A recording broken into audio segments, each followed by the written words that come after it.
In Austin, I'm Quita Culpepper. A Williamson County man has been arrested for allegedly trying to abduct 2 children in broad daylight at a popular park. 28-year-old Christopher Garza is charged with attempted kidnapping and failure to identify, giving fictitious information. The incident happened Saturday afternoon at Berry Springs Park, just outside of the Georgetown city limits. KVUE spoke with Commander John Foster, head of criminal investigations for the Williamson County Sheriff's Office, who told us Garza approached one child and attempted to grab them, but that child ran away. Foster says Garza then tried to grab a different child who was riding a bike.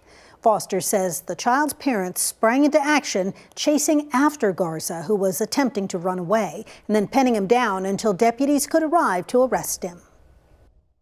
As a parent, the one thing that you just really take on the duty of protecting your children. And that's what these 2 parents did. They took on that duty. They were protecting their children, and they went after Mr. Garza. I mean, it's every parent's nightmare to have their child kidnapped. Investigators are still trying to figure out why Garza attempted to abduct the children. Austin police need your help identifying a woman who allegedly stole several luxury watches. Now, in all, the watches are worth more than $75,000. Police believe she's targeting victims in Travis County and stealing these watches during encounters with them. The latest incident happened on East Avenue near Rainey Street on December 21st. If you recognize her or know where she is, give APD a call. As we approach New Year's Eve, it can be an extra dangerous time on the roads. There was also a string of crashes in the days surrounding Christmas, crashes that led to a total of 4 people dead. Then on Sunday, another deadly crash claimed someone's life.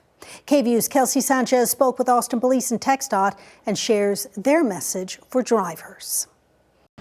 Smashed vehicles, broken glass, crime tape. Austin police say these images are avoidable. These crashes where people get into a fatal wreck, all because they were intoxicated and they were too impaired to drive. For example, on Monday, police released a mugshot of Angelique Bramlett, who was charged with intoxication manslaughter after they say she was involved in a crash that killed another driver. Lieutenant William White says recently there's been an uptick in crashes. We've had 9 since December 11th, and our last one was December 28th. So during that very short time frame, we've had 9 fatalities, which is a lot. And 2 of them did involve people being arrested for intoxication manslaughter. As we enter the new year this week, TxDOT launched its holiday campaign in an effort to curb drunk driving. Officials say during last year's holiday season, there were over 2,000 alcohol-related traffic crashes in Texas. About 100 resulted in deaths. The DWI can cost you up to $17,000 in fines, legal fees, and all of that. And then not to mention, the lifetime of regret that you have to live with if you make the decision to get behind the wheel after having too much to drink. TxDOT spokesperson Jeff Barker says aside from creative highway signs that send a message about road safety, they just hope drivers are mindful. We want everybody to continue to celebrate, hopefully a great 2025 for everybody, and look forward to 2026. And if possible, stay home if you don't need to go out. It's just like if there's inclement weather, we encourage people to just stay home if you really don't have to be out. In Austin, Kelsey Sanchez, KVUE News. If you're planning to celebrate this New Year's Eve, remember, pets can get anxious with all of the noise and fireworks.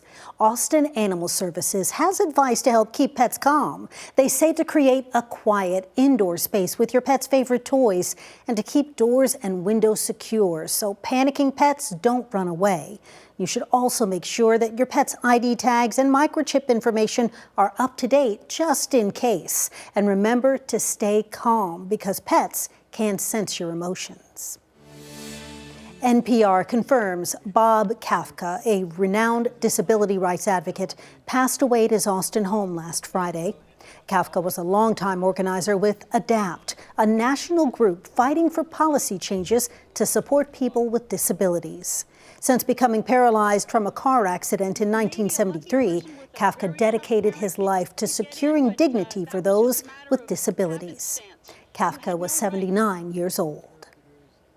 A new form of the flu is sweeping the nation, and doctors say it's highly contagious and aggressive.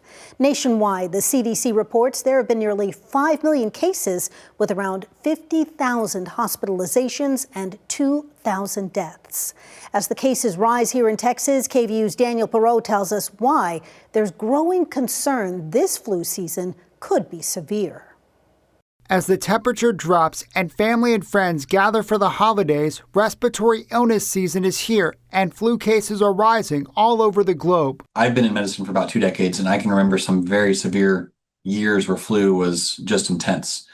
So to think that we're going to surpass that is a little bit frightening. Compared to other states like New York, Texas is seeing moderate flu activity. Dr. Mark Eliason, director of inpatient medicine at Baylor Scott and White Hospital in Waco, says it's looking like it'll be a more aggressive flu season. We're seeing lots of flu right now, and we anticipate that that's going to continue to increase. In the second week of December, Texas saw 704 positive flu cases statewide, nearly double the 383 from the week before. So far this flu season, there have been 2,000 positive cases. Just over 4% of hospital visits in Texas are for flu-like illness. There are 3 influenza viruses circulating in the U.S., but a new variant, subclade K, is driving most infections. The H3N2 does tend to cause a more severe case of the flu, especially in the elderly and the young. The new flu variant is not a perfect match for this year's vaccine, but Dr. Eliason says getting the shot is still the best way to prevent severe illness and death, and everyone over 6 months old should get it. It still provides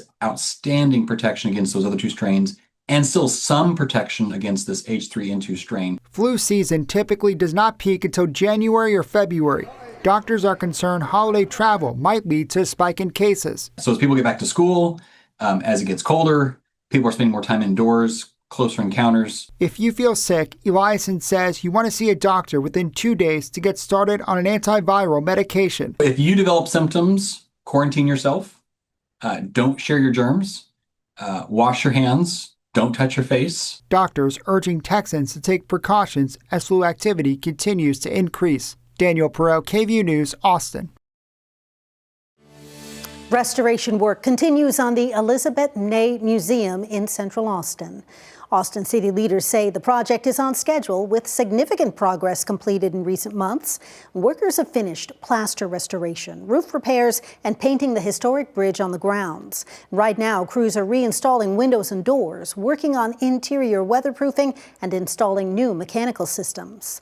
The museum is expected to reopen in the fall, with major construction wrapping up in early 2026.